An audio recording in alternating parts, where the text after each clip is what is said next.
Hello, today we're taking a look at this camera, but just before we get into that, a quick reminder to please like or dislike this video if you didn't like it, comment down below, don't forget to subscribe, and if you can find it, click on the bell icon.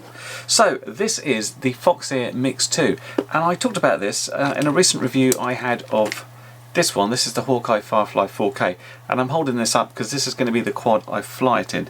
It is a single board HD recording camera and FPV camera. So much like the Firefly 4K, much like the original Runcam Split and the variants of, same problem I'm seeing in all of these cameras so far is the FPV image isn't very good. The only time the FPV image has been any good was in the Cadix Tarsier, because it's got a separate lens and probably different processing in order to do that. But that is not a single board. There's like 3 boards in a little mini stack there. Anyway, I'm getting too far ahead of myself. We don't know what's going to look like. Let's take it out of the box and see what we got first off. Foxeer's been doing really nice in its FPV camera, so you know my hopes are high. What we get in here is some instructions, the little Foxeer card, and this is where it gets kind of interesting, I guess, because first thing we've got is the camera itself. You will notice it's not attached to the board. This says it's got a field of view of 155 degrees, and then we get the actual board itself. This is quite interesting because, I don't know if you can see from here, we'll have to feature a close-up. What we can see is 2 lots of mounting holes. We've got the normal 30.5 holes for your standard size, like 5-inch, and then we've got some inner holes, which I'm assuming are 20mm apart for your mini stack. So they've covered both bases there, and these outer ones can break away. We've also got the fact we've got solder pads or a socket, so we can either solder directly on or we can use a socket to go in there. And there's of course a connector here, which we're going to have to plug the camera in at some point. There's another little box of goodies, as there normally is. And in this one we have 2 lots of mounting. The sort of, if you put it on the bottom plate, you want that one. If you're going to fix it on the sides, you might need this one to widen it out. We've got a bunch of screws and washers for mounting. Got the little joystick for doing OSD options. We got cables for plugging in the socket, and there's a little metal cover to stop the SD card popping out. Then we got little risers, so we got the M3 and M2 variants depending on what size of quad you've got. So Foxeer have gone a different way than the Hawkeye. This is basically a 1080p 60 frames per second thing. It doesn't do 4K. You can do lower frame rates and you can do 720p, but they've gone with one direction, and that's like 1080p. I don't know if this is because this is what the chipset manages, or it's a conscious decision to say actually most people just use 1080p. What's the point of doing 4K? I don't know. First thing to do is let's look at how we set this up. Let's get it installed on this here quad. We might even read this manual, and then we can go through, look at what the OSD does, what we can set up there, before we finally get out for a fly. But let's go into close-up first and get it installed on our quad. Okay, so we got the Mix installed, just sitting at the top here. Still, I couldn't get my antenna back in these holes because they were too close, but at least they've moved a bit further down. Similar to the Hawkeye, there were just 3 wires. I used the same connections, a ground, a voltage. I used the main voltage because it needs over 7.2, and video, which is going into the flight controller. I've got it arranged here so you can see I've got the SD card I can just pop out. I did not install the protection thing because it needed to go on those inner holes and I didn't have the right bolts. And what we've got here just on the outside is the button to basically stop everything. Interesting enough, there's another button. If you can see just under there, it actually does the same thing. If you look at this button, it is the one on the very outer section, and you can actually break that away if you want to fit it on a mini stack, and that's when that other button will do the same thing. What you'll see I've also done is left this little floating connector here so I can have a look at the settings. The other thing I'll mention is this frame is a bit of a bizarre size. You will notice that the camera is kind of in there slightly off center. Normally I would be looking at putting one of these brackets on, but this bracket is too wide for here, and this camera's a bit thin for there, and I didn't have something in the middle, so we've basically got a bunch of rubber washers and longer screws one side than the other, but that's in quite tightly. I can just angle it if I want to, but that shouldn't move around at least. So yeah, let's plug this in, see what settings they are, and I'll have to hook this up. If you remember, my VTX is built into the flight controller and it needs constant cooling, else it's going to explode essentially. Okay, we're all powered on, and you'll see right now I don't have a picture in the camera, and this is because what we actually have to do here is turn this on before anything will happen. So we have to hold this button in for a couple of seconds. Then we see we get the Foxeer logo, and at that point I was like, here's my hand and stuff, so we'll just keep it on for now. You'll see that we get a little bit of OSD layout. The actual recording indicator started. You'll notice the little thing in the corner there. If I just hit that, that should stop it recording. I also noticed that it seems to have come up in NTSC, so some of my info has dropped off the bottom of the screen. We do interestingly get a voltage indicator, so it's picking up the main voltage that I'm supplying it. So if we go into the settings now, usefully we seem to start off in Chinese. Yes. Thank the stars. Thank you, Google Translate on my phone. Okay, that's better. Right, so we've got resolutions. I'm going to stick with that one. Loop recording. It's set to 3 minutes. We can set it to up to 5 minutes. 5 minutes should be good on a quad, I tend to think. Auto recording is on. Mic. I suppose we can turn the mic on. Probably going to be blowy noises, but oh, that's interesting. We set it to 50%. It's always too loud. Timestamp is off. That's good. If we go to image, metering, multi, EV, white balance, contrast, saturation, sharpness, dynamic range is on, and then we've got camera, mirror, horizontal, vertical. It's up the right way. I managed to place it correctly. That's good. TV ratio is 16:9. Let's just see what happens in the monitor if we. Let's get this right in a minute. Changed it over. Well, I did that. There you go. So let's go to 16:9. Now normally I would set this to PAL. What I'm going to do on this one, because the last one I had it was all a bit jerky, I'm going to set this to NTSC. I'm going to move my OSD about, and then I'll set it to PAL in the field to see if there's any difference. My light frequency is 50 Hertz, not that it should make a difference. Auto on, system, format, name show. What if I don't want the name to show? Voltage detection, God's sakes, come on. So voltage detection I'm not interested in because I've got an OSD. Time show, again I've got my OSD. Name show, name edit, switch. Oh, there you go, so I can just switch that off. Cool. System info, this is I guess the name of it, and what I'm going to do is format my memory card. It's always useful to format in the actual thing, I think, just in case it uses some vaguely different format, but I think that's all of it. So now it's a question of yeah, just getting ready to fly this thing and see what happens. But yeah, that language thing was well hidden.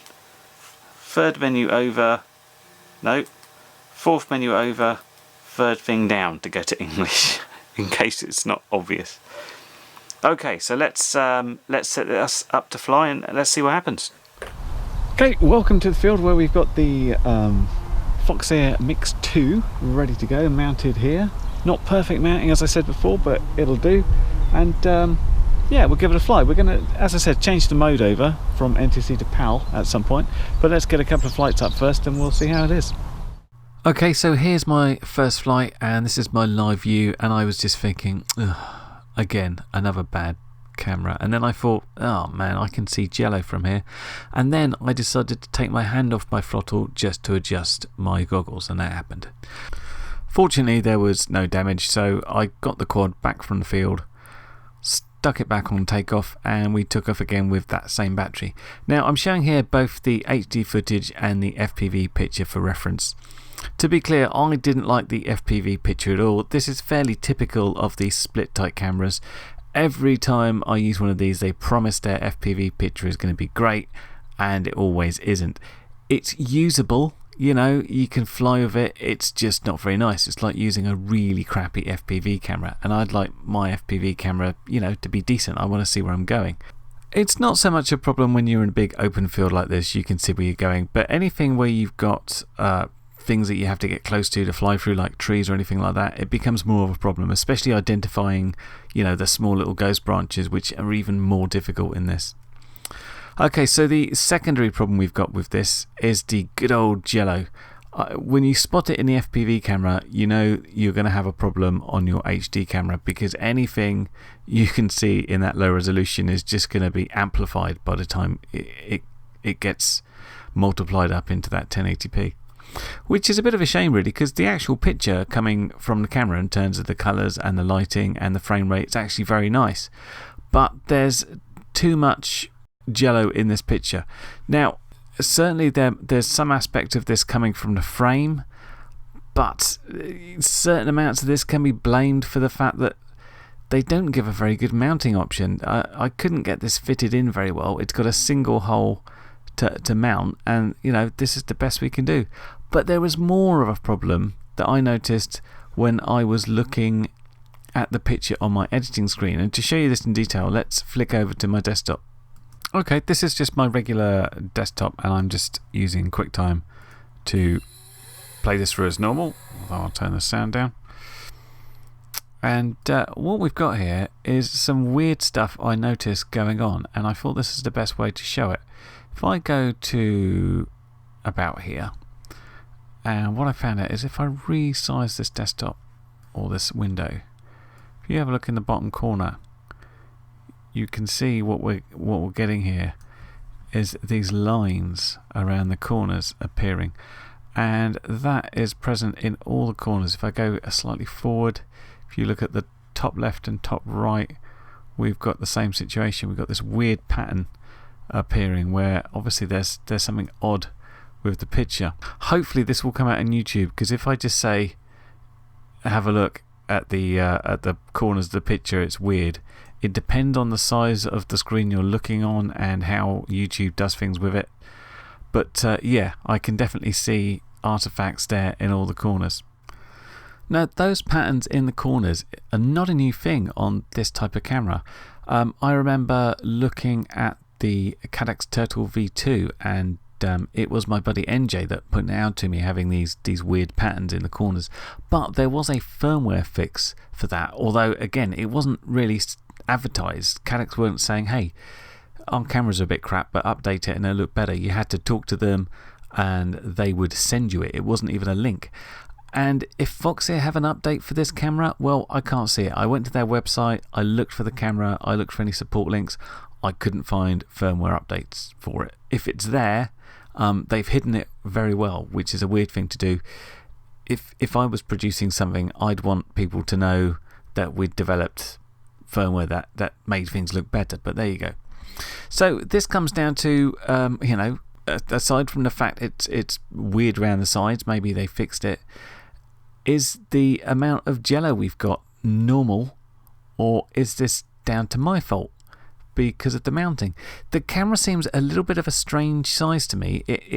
We could put it in a mountain bracket and that would fit in a regular quad a lot better, but it wouldn't fit inside this quad with that particular thing. So it's got that single screw holding it on each side. I'm pretty satisfied it's in nice and tight though.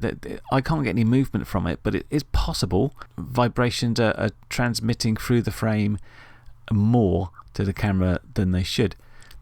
To put it in perspective though, this is the same quad and the same tune that had the Hawkeye split 4K camera, and here's the footage from that, the HD footage, and you can see it's pretty smooth and it's mounted in the same way with sort of single screws holding in the main camera. So I think there's an element of this camera is more susceptible to this than other cameras, so make of that what you will. It could certainly be mounted better, but I don't think I've necessarily mounted it badly. Another thing I mentioned doing was trying it in PAL to see if the frame rate chugged.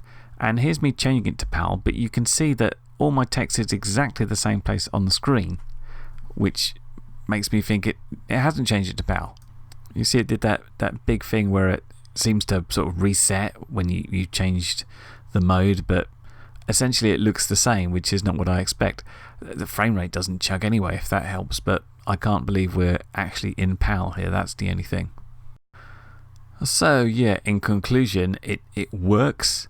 You might be able to improve the Jello with better mounting, which means a different frame, for me at least. But I still feel the FPV picture is fairly hateful, and I don't like all that weird patterning in the sides of the screen. Perhaps they'll release a firmware fix for that one, but there's still lots of issues I feel with this camera. Yep, that was the Foxeer Mix 2, and I have to say once again I'm slightly disappointed. All these split type cameras are coming up short for me, and that's mostly because the FPV image I don't like, and in this case we also had those weird artifacting in the corner of the screens, and we had some Jello. Jello may be fixable. As you can see, the mount here is pretty tight. It's just a question of, is the sort of single screw, meaning that the transference of vibrations from the frame is getting through to it. As far as the split cameras go, we had much better success with the Firefly 4K, which is this one here. You see another single board camera. Again, I didn't like the picture from it all, but it recorded very nicely and it didn't have those wobbles. My personal favourite of all this so far is the Tarsier, because it had the dual lens and the FPV image was very good and the recording quality was very good. The problem with the Tarsier is once again the stack. The stack is almost free high. It's built for micros, so it's like a 20mm, and I had to put an adapter plate on it. So if you look at it in comparison to a single board, it's a lot bigger, and not many people have that much room on the stack. I've noticed Runcam have come up with a similar concept to the Tarsier called the Hybrid, where they've put it all on a single board, but it is again a 20mm idea for a stack, which doesn't help if you're wanting sort of a 5-inch, 7-inch mounting. Surely people want HD cameras with decent FPV on all size quads, not just micros or 3-inch ones. I don't quite know where they're coming from. Anyway, this has been the Foxeer Mix 2, and it was kindly supplied for review by Banggood. Thanks, Banggood. And there'll be links down below where you can check it out. Hope that review's been helpful. I will catch you next video. Bye for now. Well, you've made it to the end of the video, so thanks once again for watching. If you like what you saw, then please consider subscribing, and if you really like what you saw, then be sure to check out the link to my blog for a variety of ways in which you can help support this channel.